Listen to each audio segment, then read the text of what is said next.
the goal was, can we bring completely innovative products to a kind of tired category?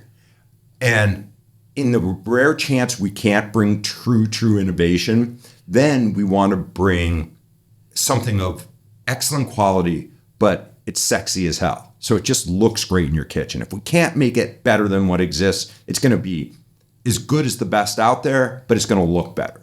So between those two goals, we were able to serve this suite of amazing kitchenware products. Welcome to Limited Supply, the place for refreshingly real takes on what D2C is really like. I'm your host, Nick Sharma. Let's start talking about money.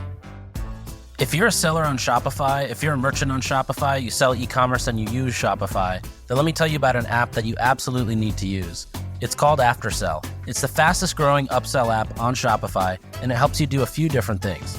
It helps you with post-purchase upsells. It helps you with editing your checkout and also just building an optimized cart drawer. This helps you get higher AOVs, higher UPTs, and cross-sell your products based on what your customers are shopping for. If you have someone buying a backpack on your site and you also sell luggage, you can use Aftersell to cross-sell luggage or vice versa. It's used by over 25,000 brands, including Jones Road, Hexclad, Skims, True Classic, and more. And on average, their clients see an AOV boost of up to 30%. On top of that, from your order confirmation page, you can generate revenue with Aftersell's network offers. If you want to get a demo of Aftersell, go to aftersell.com/limited. Sign up now and get Aftersell free for 60 days for limited supply listeners. Again, that's aftersell.com/limited. All right, guys, we're back. We're with Jason Panzer and Danny Weiner. And honestly, whenever I think of you guys more like uncles versus just clients or other executives, which might be weird to hear, but you guys are like a perfect example of the good guys win at the end. And, most clients aren't as nice or as respectful as you guys. So I always think of you guys as uncles. Well, Danny happens to be the world's best uncle. I can attest to that. Yeah. I'm not a very good uncle, but I'm a good dad. He's the world's best dad. Yeah. You know what? I actually am a little offended because now you make me feel old. I wanted to not at all. I want you to call us uncle. Big brothers. Yeah, so Big Brother is probably actually a better way to Christ, think. For the love of Christ. Well, I mean, Nick does play like he's younger than we think. So that's I know he is. He's an old soul. Old soul, yeah, young body. You guys are the opposite. Awesome. Well, I think Hexclad, like off the bat, does some of the best job in any industry in terms of product innovation. I'm curious how you guys think about product innovation or bringing products to market, and then we could go from there. Like, how do you see product innovation happening? How do you think about product innovation? What do you think sets you guys apart when you think about product innovation? And even think about the things that you might think are obvious, because the things you guys think are obvious are probably novice or novel to anybody else listening. It's actually a good question. Never got that one before. Yeah, well, it's also interesting because right before we hit record, you're talking about buying prices of steel and where you're going to manufacture. And I feel like I don't talk to anybody, any founders or maybe even sometimes clients who think like that or are talking in that way. I've never seen a CEO be so dialed in on the product side. Well, that was both out of something that I was interested in, product development, but also out of necessity. When you're a bootstrapped startup, you're doing everything. And you either do it properly or you half-ass it. And Cole, my co-founder, we tried to do everything within our power properly. And when we didn't know something, we'd either table it or we'd try to find a smart person, smarter than us to handle that for us. Very often you go like, I hear people say, are you a product or are you a brand? And almost like there is something wrong with just being one or the other. There are brands, there are products. We're both in a way. We have an amazing product, which we've also built an amazing brand around. I think you start with, what are you trying to accomplish? Like for us, go back to 15 and 16, what we were trying to accomplish. We weren't just trying to get rich quick. That was key. We wanted to bring a product to market that we were really proud of. We wanted to bring a product to market that people could enjoy for a lifetime. Like I didn't have interest in bringing out some frying pan that only lasted you 1 or 2 years. And, I can look at you and go, oh, I got you. I got your money. You go, you fucked up. You trusted us, So we were always about bringing quality. And as you asked the question about products, the goal was, can we bring completely innovative products to a kind of tired category? And in the rare chance we can't bring true innovation, then we want to bring something of excellent quality, but it's sexy as hell. So it just looks great in your kitchen. If we can't make it better than what exists, it's going to be as good as the best out there, but it's going to look better. So between those two goals, we were able to serve this suite of amazing kitchenware products. And the cool thing about it is we celebrate with food. And it's such an integral part of our lives that this was a cool space for us to want to participate in, because you're celebrating the birth of a baby with food, right? You celebrate high school graduation with food, a wedding with food. You mourn the death of a loved one with food. That we get to play a kind of cool role in that. That was just like icing on the cake. And one thing to add on the product development side, and I watched Danny do this, and I participate a little bit, but it's really much more he than I, is like the meticulous nature of like not just pushing it out if it's not ready. And it's funny because we're pretty fast and loose about a lot of things at the company. Like Danny and I both ascribe separately to this, like the rules don't apply to us. Like the rules don't apply to Hexclad. I always used to say the rules don't apply to me. But I remember when we're launching some of our new pieces when I was really at the company for like a year, because there was a time where it was really just the frying pans for a while. And then it was getting the saucepans right, getting the pots right. And then there were a couple of other small products like the bigger wok and the griddle. But the catalog was pretty bare when I came on board. And we then started ramping it up. But seeing Danny be just dissatisfied with iteration and iteration, sample after sample, and saying, no, we're not going to do it. And we definitely could have cut corners on a lot of those things. So it's not so much of being like the greatest mind in product development, although like we know what works for the kitchen because Danny has a ton of experience, as do a lot of other people at the company, but not pushing things out too fast. And we had an experience with one piece actually that we did that, and it was like we just pulled it.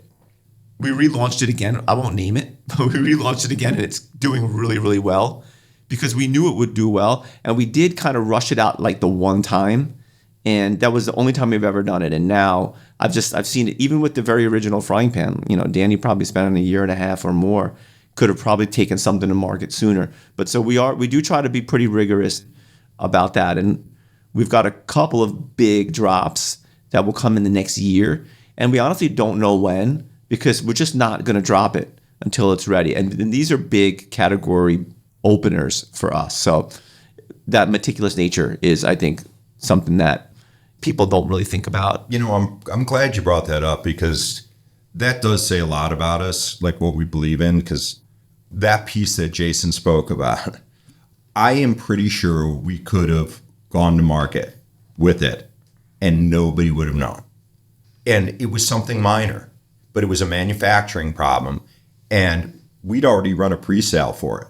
And we're getting ready to ship them and we missed something. And like I said, I bet you we could have shipped the 1,000 or 2,000 that were sold, and maybe one person might have said something because it still worked great. In fact, we all took them home. But what we said was, you know what? Forget it.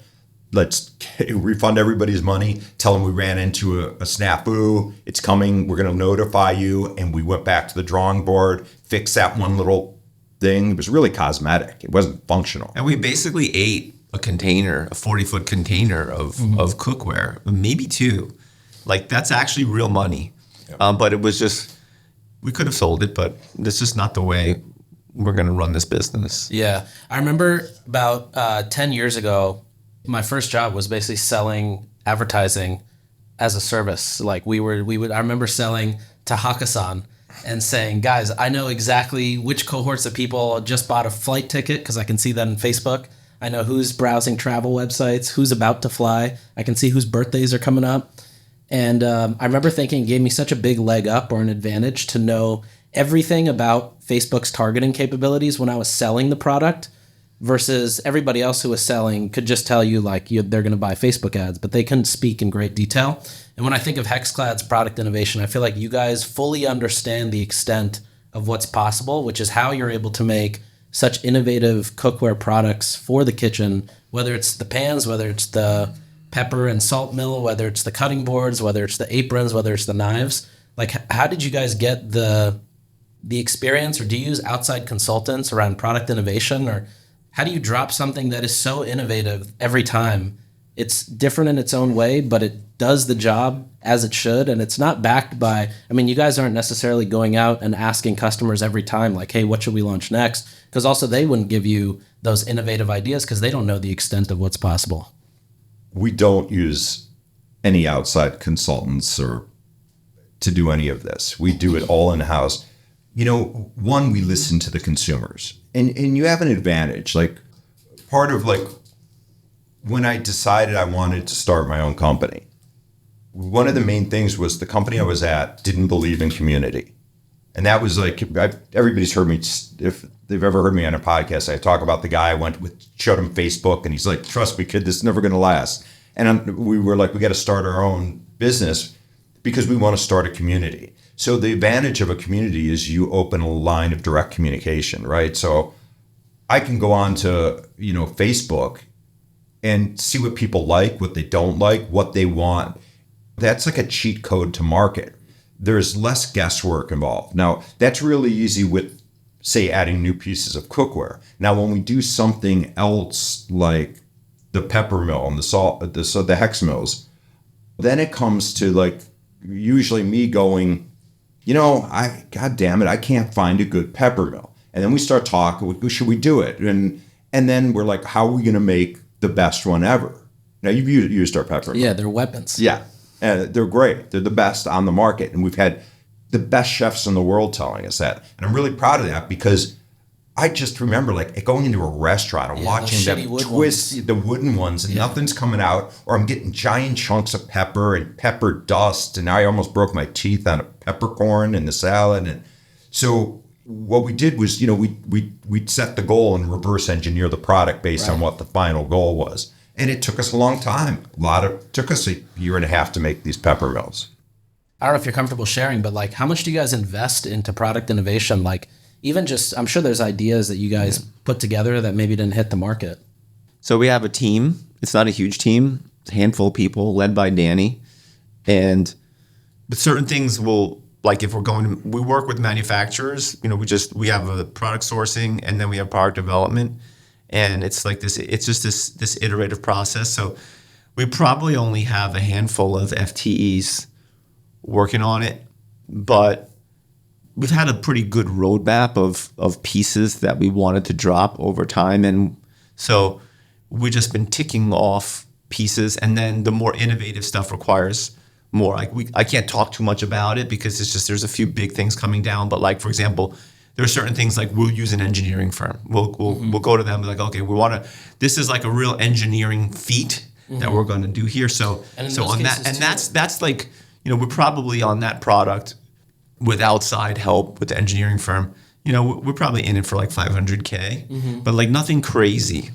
And those two, like, are they solving one problem within the equation, or are they helping you solve the whole equation and you have different pieces solving the different little problems within a larger equation? Nick, it's kind of hard to say because it really is SKU specific. Some are easier to solve. Yeah. New pieces of cookware, for example, actually, for ours, they are more challenging than, say, a regular frying pan just because of the hexagon technology is very difficult. Like, we could not get it to go at a 90-degree angle for a long time. That's why it took so long to get saucepans. Right.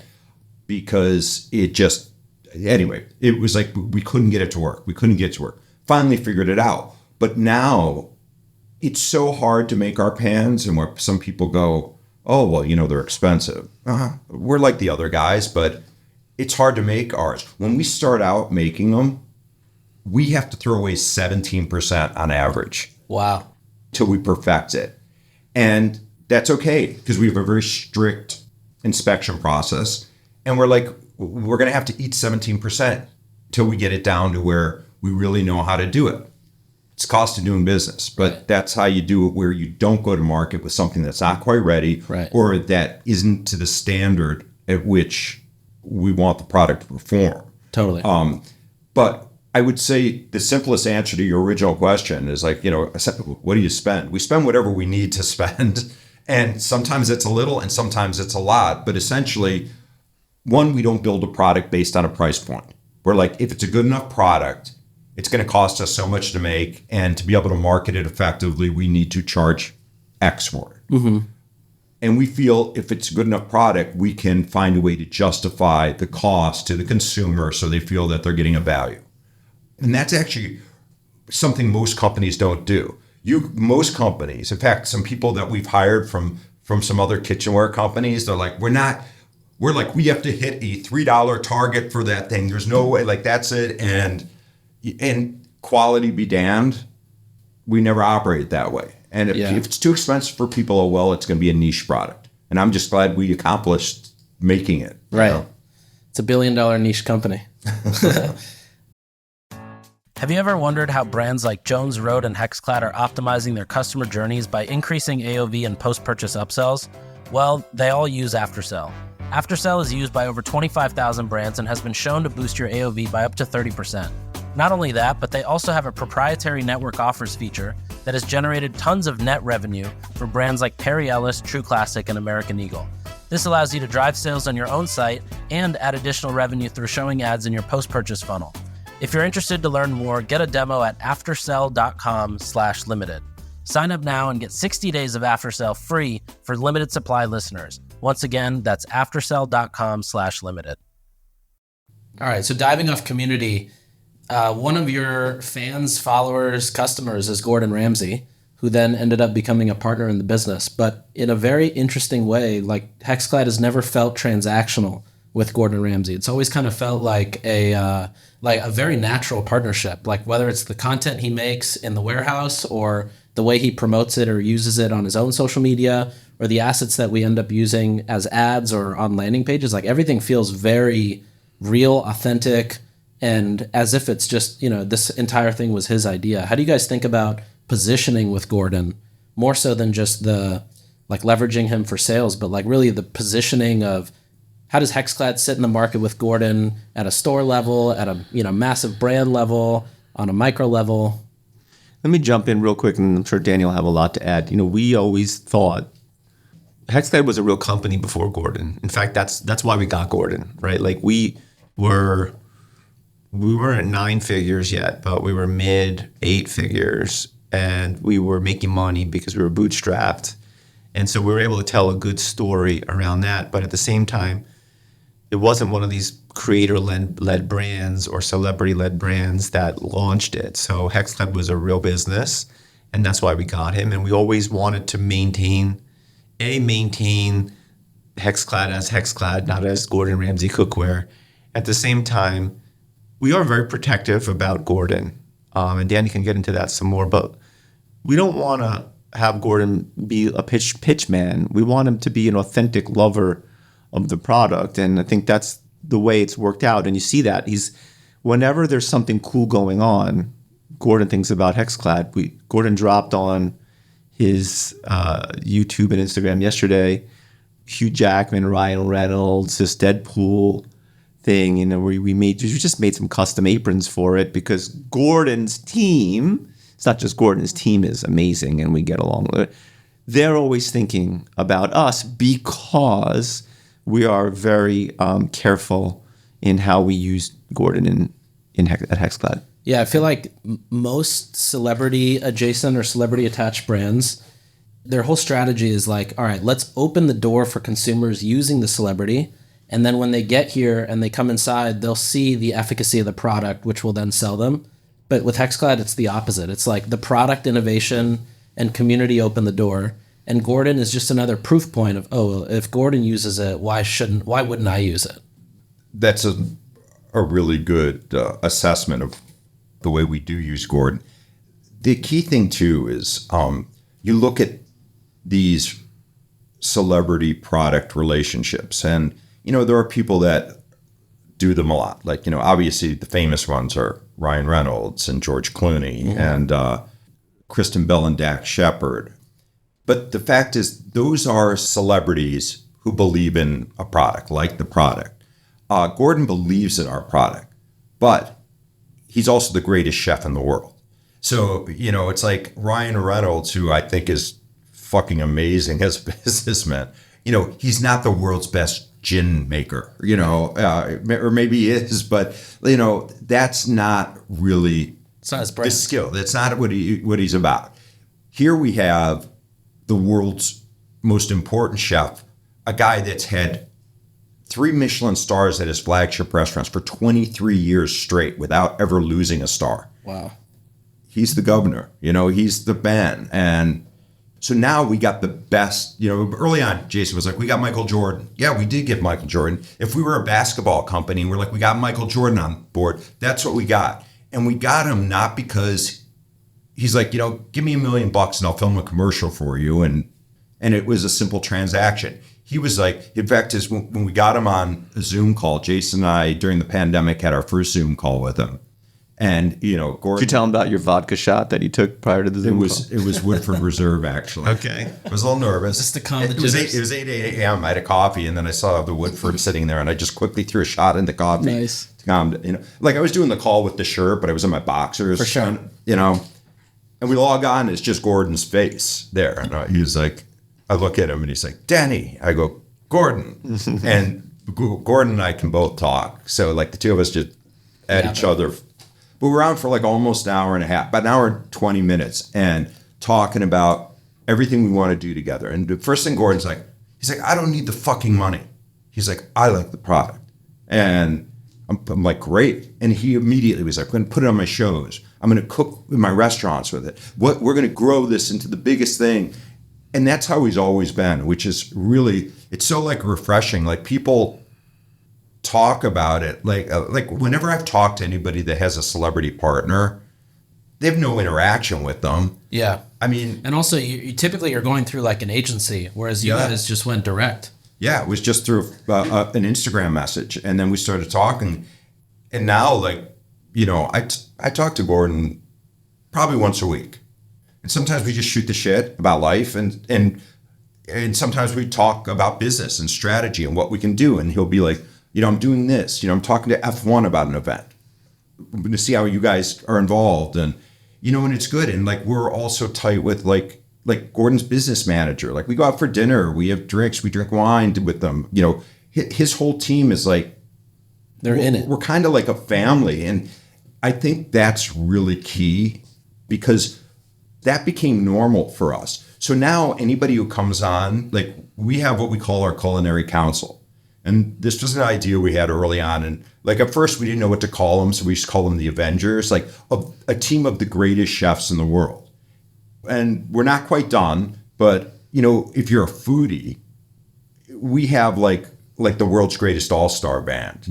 Dominique Crenn, the most decorated female chef in the U.S., the only woman with 3 Michelin stars. Nancy Silverton from Mozza, famous, La Brea Bakery. She's one of our team. In Europe, Claire Smith, the only female chef with 3 Michelin stars. She's like a national treasure. Paul Ainsworth, who's got multiple shows in the UK, Michelin-starred. In Japan, the number 1 female chef in all of Asia, Natsuko Shoji. So we have this incredible team. And because of the relationship with Gordon, we treat them all like the same way. Like, I'll call Dominique. I'm like, what are you doing? Let's grab lunch. We'll have tequila soda lunch, and let's talk about the future.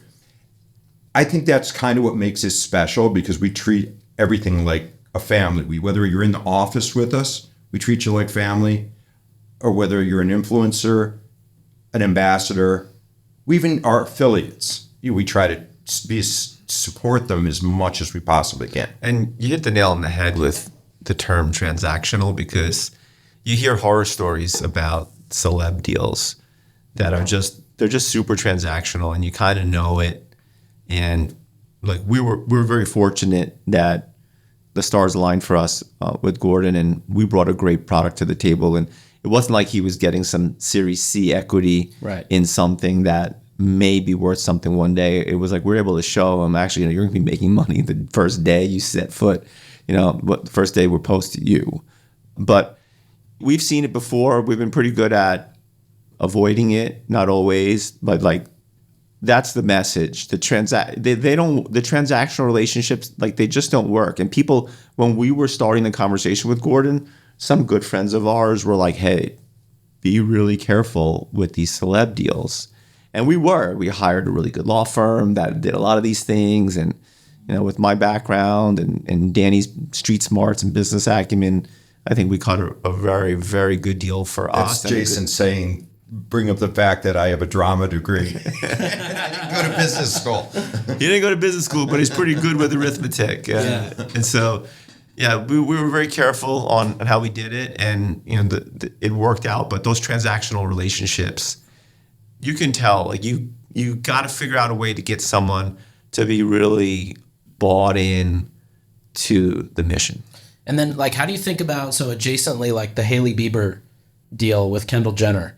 Like that, I feel like was also somewhat organic because Hailey was using the product before. But then, like, how do you approach those differently, whether it's in terms of deliverables or the relationship or anything like that? That one wound up feeling a little more transactional than I think we would have liked, if we're being totally honest. Yeah. But there was a ton of good that came out of it, but it was just different good in terms of, like you mentioned, this with Kendall and a lot of the people in like that universe using Hexclad, still posting Hexclad. It is great, and I think it was we talked to people and they're like, oh wow, you guys worked with Hailey Beiber, that's great. So I think it's just a different approach to our overall like brand and what we're building. Because that's key, because we get spoiled with Gordon, in the way it is, probably compared to most celebrity relationships. They would look at the Hailey Beiber one and go, oh, it's really organic, and it's not, boy, that's hardly transactional. And we're just so used to like Gordon being part of the company, and there was no equity deal or anything. We didn't do anything like that with Hailey. And she was just a fan of the products and used it. And maybe we sent it to her. We didn't even remember ever sending it to her. So maybe somebody gifted it to her. Maybe she bought it. It's amazing how many celebrities we found out, like, we did not send it to them. Right. We don't know how they got it, and then they're using it, especially during the pandemic, watching, Halle Berry and Cameron Diaz and Courtney Cox, and they're all doing their own cooking shows because they're bored at home, and they're all using our products. And we're looking like, do we down the list? Do we ship it to them? But the thing with Hailey, just to go back, that's a good thing, and it's not like it's something that's dead. I think it's something that's going to like ebb and flow with that relationship. And members of her team we get along with great with. So sure. Depending on what she's doing, I mean, now she's having a baby, and that's taking care of that's obviously priority one. I mean, we really think that Hailey can be this transcending brand too. Mm-hmm. And so it's nice that we're together on that. As she's having a child and as becomes more of a family oriented, it's going to be interesting to watch the evolution of Hailey Beiber, and we know that she loves cooking with Hexclad, so I think we'll definitely be a part of it. Yeah, it's also interesting, like there's very few brands that act as a social signal on Instagram or TikTok to other people to say, hey, I am cool enough, I have this brand. Like Jolie is one of those. People love posting their Jolie as a signal to other people of, look at me, I take care of my hair and my skin by using a Jolie shower, and I post it and tag it. And Hexclad definitely comes off as one of those brands too. One of the other interesting things that Hexclad does, I think you guys do a really good job like wrapping the world, as I call it, with brand awareness. And one of the ways you do that is with the Fox deal that you guys have. So it's no secret that Hexclad and Fox are very tied in together, especially now with the recent news of the $1 billion valuation and Fox's investment. But how did you guys get Fox's interest to, like, as any brand, even of a $100 million, $500 million size, I think it's always like very aspirational to try to do a deal like that with one of the biggest networks or production companies in the world. So like, how did you, basically how'd that happen? Well, I'll touch briefly because, really when it got down to negotiating and how are we going to make this work, Jason and Niles, and Niles is our chief operating officer, and they're both former bankers, which is great because is the complete opposite of my skill set. So like we, in a way I go, oh, we make a whole human being now when we're together. Yeah. But a couple things. One, Gordon brought us into the Fox family, so to speak, when he started incorporating us into his shows. That was something we liked, not only from the exposure, but Jason and I usually we start thinking about what next year looks like. And usually it's, us like eating a bowl of pasta at Factory Kitchen, maybe having a glass of wine. And what are the couple of goals that we want to accomplish? And really, it was like 2.5 years ago, we were like, we consider ourselves a lifestyle brand. In the kitchen, that is the biggest part of your lifestyle. The cooking that you do, like we already said, the celebration you spend with people that you love. Nothing's more of a lifestyle. But also, we felt content was so important to us in that. So we really started looking at ourselves as not only a kitchenware company, but as a content company. And content was becoming a bigger part of our strategy moving forward. So as we started doing that, getting incorporated into more of Gordon's shows, we started, playing around with different types of content we did ourselves. We voiced this to the company. We voiced it to Gordon. We voiced it to Michael Thomas, Gordon's business manager. And I think we never raised money. We're completely bootstrapped, which was great. We weren't necessarily we didn't need money. We didn't do a deal because we're strapped to grow the business. So this was a great synergistic opportunity. We kind of felt, we want to be doing more in content. Gordon works with one of the biggest content companies in the world. And also, Gordon has Studio Ramsay Global.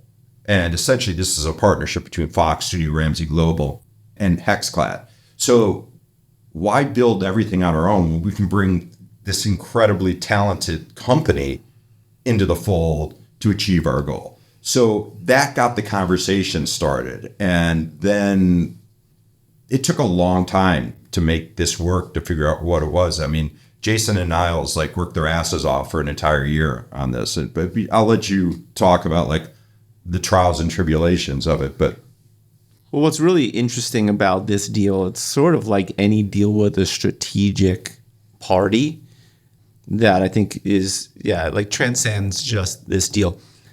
People are always like, who I would love so-and-so should buy my company. I remember when I was a banker, I was an investment banker for 12, 13 years. I was an M&A lawyer. And I would help sell kind of small, mid-sized companies, typically to larger strategic buyers or to private equity firms. And I did a lot of stuff in tech. And they all thought that Facebook or Google or Oracle should buy them. And I'm like, guys, no, it's not going to happen. Either you're way too small but fundamentally, you have to solve a problem for them. It's the only way a strategic buyer is going to be interested. And by the way, it's going to take a while too, because these guys they're not like a private equity firm who are just trying to do deals, right? It has to be right. And so all that experience in the deal business, it's so funny how it all played out with this transaction, because Danny said a year. Yeah, the actual real work was probably 10 months. But then there were 6 to 8 months before that where it's just warming them up to the idea. And it wasn't like they were so strategic that they were like, oh, we really want to invest in a product company. It was they saw how successful we were being. They saw how we were integrated on the shows. And they're like, this actually is a new strategic initiative for us inside of Fox to get more involved with consumer brand. And it was this over a period of time, the idea kind of came from us, hey, we should do something together. But then, all the way up to Lachlan Murdoch and Rob Wade, the CEO of Fox Entertainment, they're so all in on it because they realize that partnering with Hexclad helps them think about how do they solve their long-term problems in the media industry, where it's just becoming different, with their revenue streams. What is the business model for a lot of these guys with streaming and everything else? And it was like, okay, well, Hexclad, this could be our first foray into partnering with a real like company that sells real products. And by the way, our network, cooking is one of like the 3 linchpins. Like, their linchpins are cooking / Gordon, sports, and news, right? Yeah. So it's like we do really well in sports. We don't care about the news side all that much, but we do really well with sports. We've done a lot of TV spots with sports, and they've done well for us, thankfully. And even like with the Yankees having Hexclad. Yeah, no, we did. Yeah, and so we like that, but yeah, fundamentally, to do a deal with the strategic, it has to solve a problem for them. And a lot of sellers or people like that have been in our shoes in the past, they're always thinking about how great it would be if someone like Fox brought their resources to bear to help their company. But like big companies like Fox or big tech companies, like they already have a lot of product and not a lot of shelf space. Yeah, it almost seems like the way like most brands think about it is, okay, if I have this tiny little thing that's doing well and I can plug into the distribution of a much larger company, then overnight a lot of my costs should go away because they already have the fulfillment network or whatever it is. And, I should get a lot more eyeballs. But the way you guys are thinking about it is like 2 very unique puzzle pieces fitting together. Right, because your argument is that's like the very easy one. Right. Oh, if we can just plug it into this distribution and blah, blah, blah. But I go back to my comment about a lot of product and not a lot of shelf space. Sure, for a tech company, there may be something that makes completely sense to tuck it in. But I think people really like underestimate the requirement that you as the seller or you as the strategic, wanting to get a strategic investment, like you need to solve a problem for that party on the other side of the table. Otherwise, it's just not that interesting to them. Are there other impacts that Fox has had on your business? Like, do you get better payment terms with certain people? Do you get better access to talent? Do you get better, like, what are some of the other byproducts? It's really so new.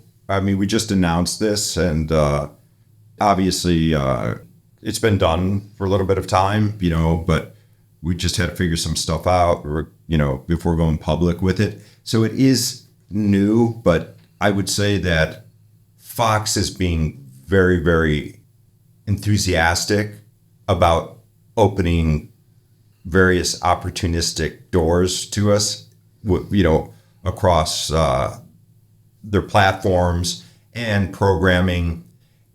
This was the thing that I think is key, and I think Jason, I'll speak for him and tell me if you disagree.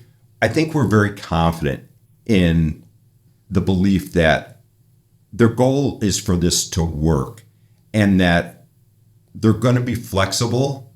They're going to look at it with a very critical eye as to where are we seeing value, where are we not seeing value, being able to pivot on that, because this is a very unique relationship. I don't know of another one like this where an entertainment company is buying into a product such as this. So we're going to do things wrong. And that was something, really the final thing, like we were going back and forth. And there's a lot of, we'd all like to think, it's like winning the lottery. It's like you just win on one side, but you never just win on one side, right? There's pain, it's got to hurt a little bit to both parties. They're going to overpay. We're going to say they underpaid. Right.